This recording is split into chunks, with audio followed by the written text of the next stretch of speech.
What's up? What's up, everybody? Armchair Quarterbacks here for another Week 10 recap.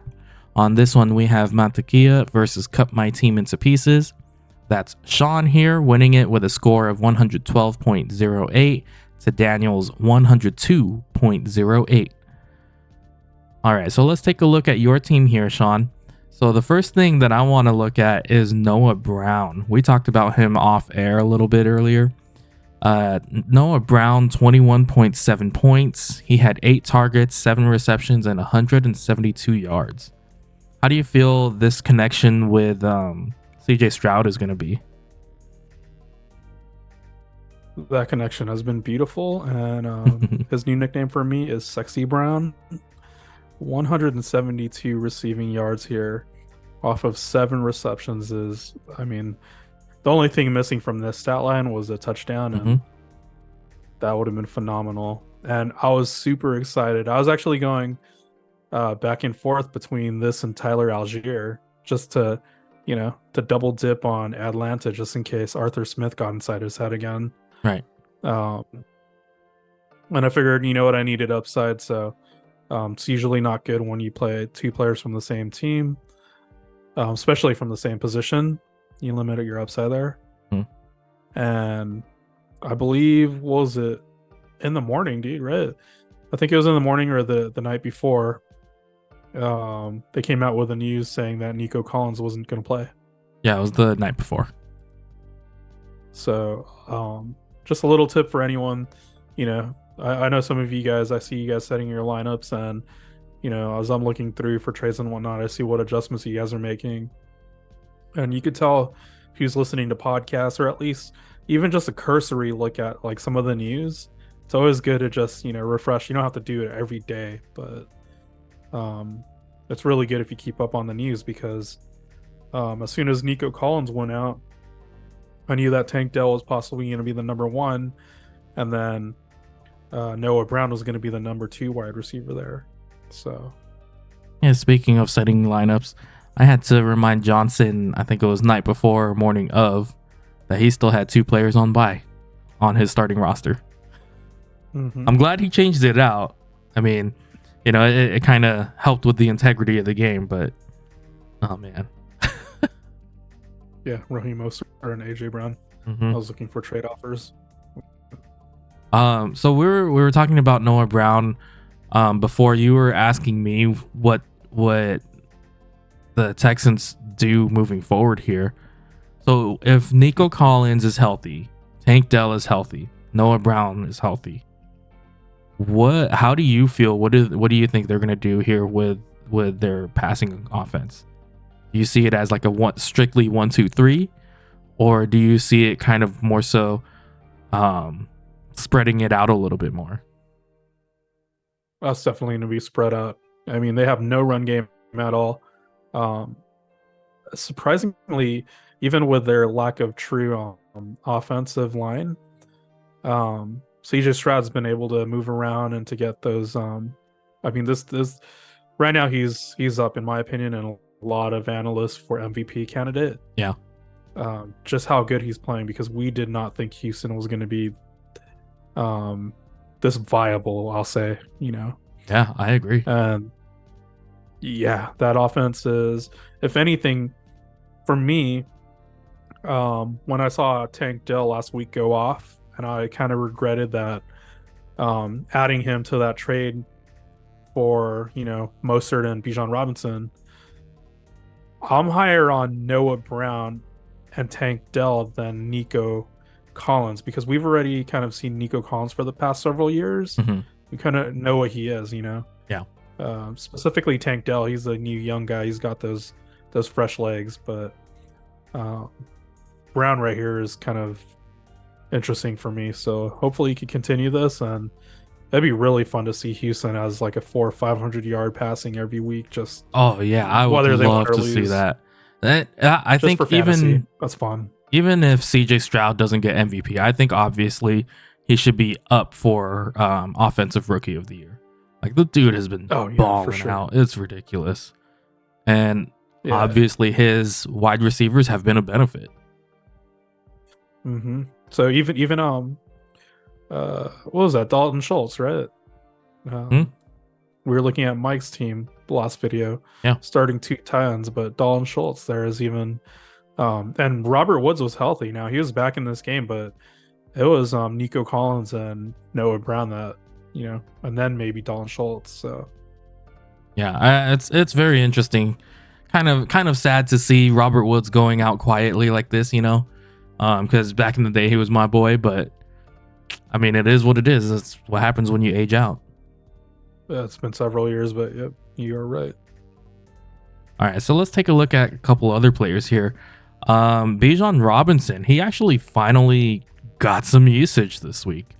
Albeit it was up against Arizona, and do you feel like his usage this week was on the tail end of the weeks on weeks on weeks of just kind of harping on Arthur Smith for not using him? Or do you think this was the game plan all along to use him this week?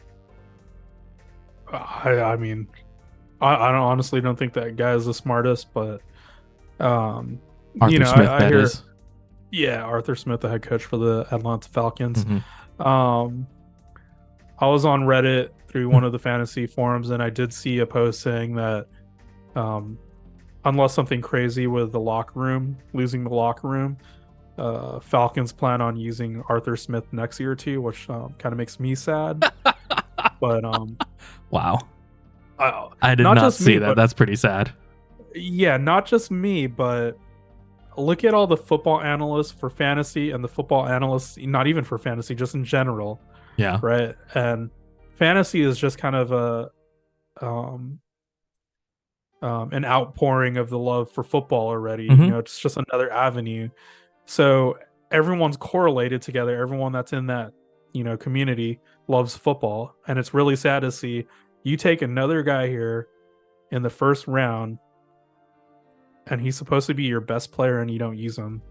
So whether he heard all the criticism, whether it was, I honestly think the last 3 weeks were on purpose to spite fantasy owners. We'll see if hopefully, if he's able to get back to the first 3 games and the way he was being used in the receiving or the rush attempts, then everything's good. But we'll see. He definitely got the usage more. This is a game I didn't watch Red Zone a lot, specifically when I went out to church and then went and ate afterwards. But this was definitely a game while I was out eating that I was paying attention to. So Yeah, I mean, you got Bijan Robinson, and you were hoping that he was going to get some usage, which he finally did. So I don't blame you there.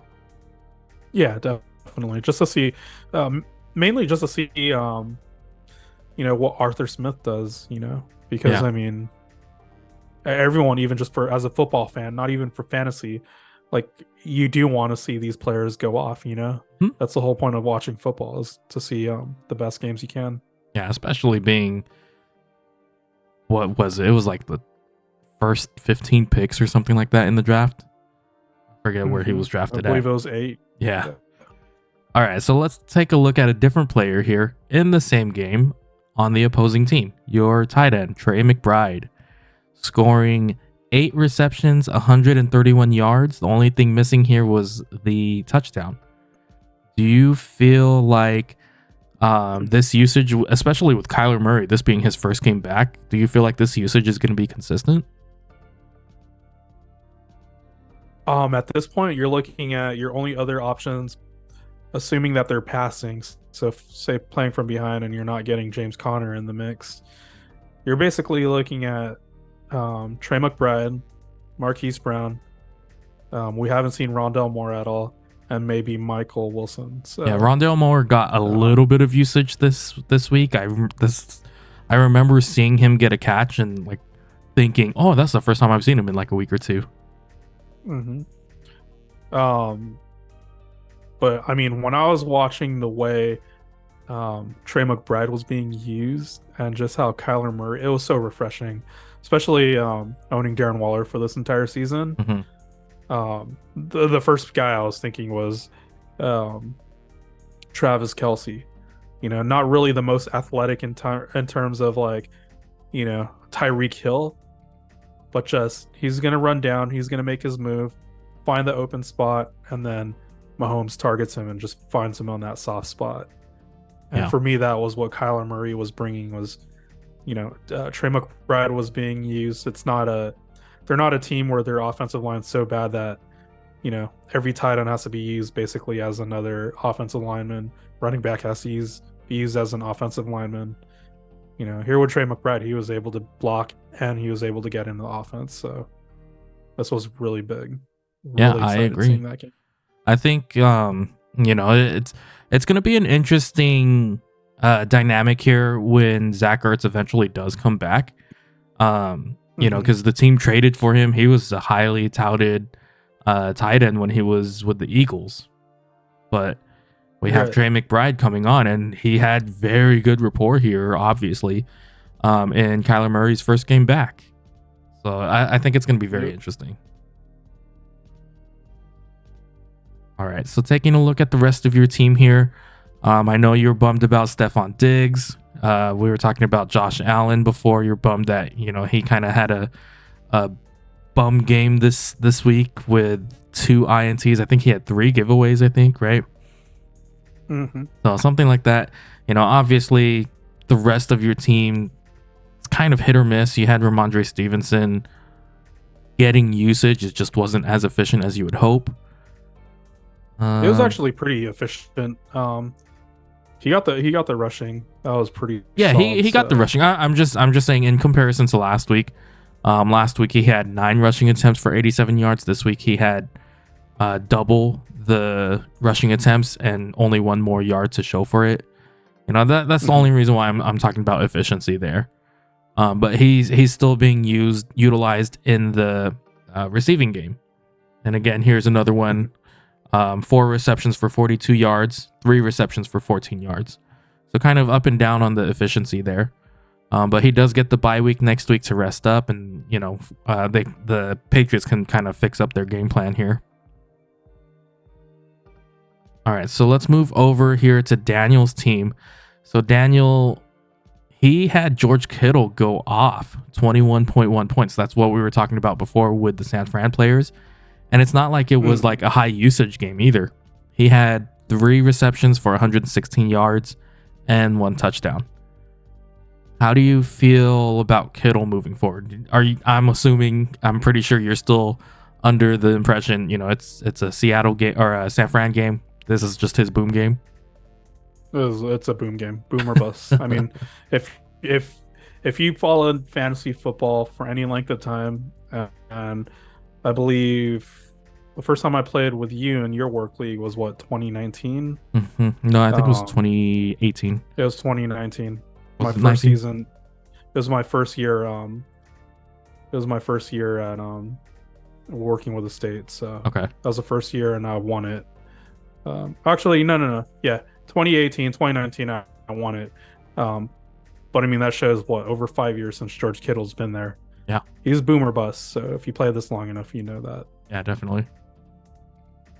All right, so let's take a look here. Saquon Barkley. I mean, we kind of already talked about the New York Giants offense kind of just like imploding on themselves with all of their injuries and just, not looking good at all.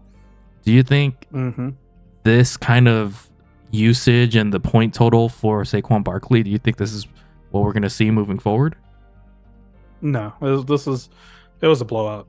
I was surprised that he was in there as long as he was. I was biased because I wanted him to be game scripted out already, but honestly, I was, because if you see them as a future part of your future, why risk injury at this point when it's a lost season? But at this point, I don't even know if they'd, I don't know if he's part of their future. Yeah, definitely very interesting. All right, let's talk about Chris Olave here. We talked about Derek Carr not really having a good connection with Chris Olave, yet in this game he had 6 receptions, 94 yards, and a touchdown. Do you think this is something that they can utilize in the bye week to improve upon? Do you think they're going to build their chemistry in that bye week? You tell me who the quarterback is. If it's Derek Carr, when Derek Carr was out there, he had 1 reception, I think. Was it? That's true. Yeah, I forgot that they switched to Jameis Winston. Yeah, as soon as Derek Carr went out, He scored all his points. He scored the touchdown. So you compare the 8 dot. Yeah, at this point, if it's Derek Carr, I'm off on Olave. He's not even a buy low for me anymore. If it's Jameis Winston, give me that all day long. I was You'll buy super in. nervous. Yeah, I agree. I was super nervous when I saw Jameis Winston go on. I was like, oh, I'm losing this week. So that dude will throw it. Well, you won it by 10 points, so you're safe there. All right. And then we have Tony Pollard here. Disappointing 5 points, the 55 rushing yards. That's about it. This was kind of the game that everybody was saying, you know, he should be able to get off. And division rivals too. It didn't happen. You know, they have a huge history with New York Giants, and it didn't. It looks like at this point they really just want to pass it to CeeDee Lamb. Yeah. I mean, even Michael Gallup and Brandon Cooks ate before Tony Pollard. I mean, I don't blame them. The run game isn't working. The pass game is. But kind of disappointing. Look who's playing, you know, call playing, because Pollard looks healthy now. So you could say he's not the fastest, and you know, he's not the biggest dude, but it's not Kellen Moore there anymore. It's Mike McCarthy. So it's almost like no more passes, no more receiving work on the outside. Just run this guy straight up the gut, and then several times they were stopped on the goal line, like really inches on the goal line, stopped. So, I mean, poor Daniel. Daniel basically got blue balled watching this game here with Tony Pollard. I'll say one more thing because our time's running out on Zoom. Again, guys, if you guys are looking at your roster construction, so he had Tony Pollard here and Jake Ferguson. Just be very careful when you're playing two players from the same team, depending on game script, because when one guy scores a touchdown, your other guy doesn't, and so it kind of harms each other. It's a lot different than having a wide receiver and a quarterback, because the quarterback gets points for throwing to the wide receiver. Yeah, definitely. Well, good thing is for Daniel here, he's got some backup with Jalen Warren and Devin Singletary. Unfortunately, it's Jalen Warren and Devin Singletary. You got 1 week to sell low, so. Yep. All right. Well, that'll be it for this Week 10 recap. Congrats on your win, Shawn. Good luck. Better luck next to you, Daniel, next week. But we'll catch you guys in the next one. Peace out.